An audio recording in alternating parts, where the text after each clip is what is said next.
Hello, this is Furry Murray 7, and I'm going to do the 25 to Life Combat Challenge map with Batman. If you want to see the one with Deathstroke, go down below this video into the video description and click the link so you can see the Deathstroke one.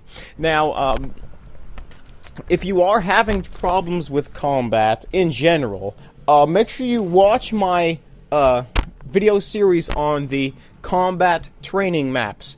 In those maps, I offer great advice on each of the things that they show you. I offer great advice on ways you can use those things, moves to your maximum potential to help you maximize your score in the combat maps. Now, one of the things that I didn't get a chance to tell you in the previous combat video with Batman is that at the end of every round, you should try to do a ground pound. Sometimes it's called a ground finisher. But when you get down to your last enemy, you need to get used to doing the super stun and then doing a ground pound, just like you're seeing right here. Ground pounds are the like the second most second highest scoring move you can do in a game, second only to the blade dodge takedowns. And they give 75 points times your combat multiplier. And it's really easy to do them when you get down to your last one or two enemies in the match. You're gonna have to use a little bit of brain power to try to figure out how to do this, because both the super stuns and the ground pounds require a little bit of time, and it leaves you vulnerable to attack. So you're gonna have to plan it accordingly. You don't have to wait until exactly your last enemy. If you have 2 or 3 enemies left, and you're kind of good at mitigating your enemies around so that you can do moves without getting hit, you can do it then. But remember, the super stun is where you stun an enemy 3 times in a row, and it knocks them on the ground, and they stay on the ground for a fairly long amount of time. Long enough so that if you have other enemies around, you can do the ground pound. And so, when you get down to your last enemy, when you do your super stun, it's a good idea to spin your camera around and maybe do an evade to buy yourself some time.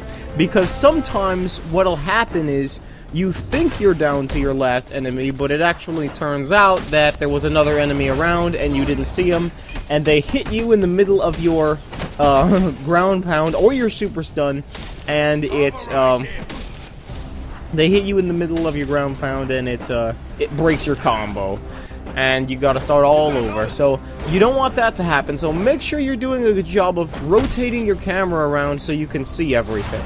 The game tries to rotate the camera for you when it thinks that there's something that you need to see, but the game obviously it doesn't do a perfect job of doing that. I'm not complaining.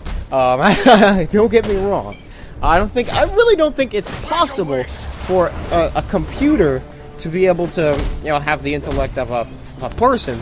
But the game tries to swivel the camera around for you when it thinks you need to see something. But you also need to keep in mind that you need to swivel the camera yourself sometimes, especially during animations.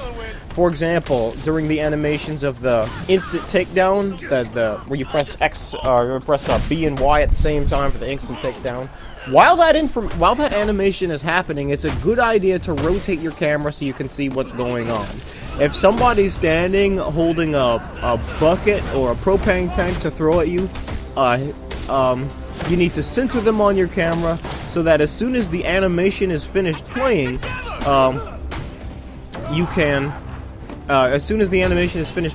throw a batarang at them. And so it's a good idea. Make sure that you keep rotating your camera. If you want some more tips on combat maps, watch the first combat map I did, the intensive training map. I give you lots of tips on how to keep your variation bonus strong, and a lot of things just like that. So thank you very much for watching. Make sure you watch my next training video. Make sure you watch my next combat map called Overflow.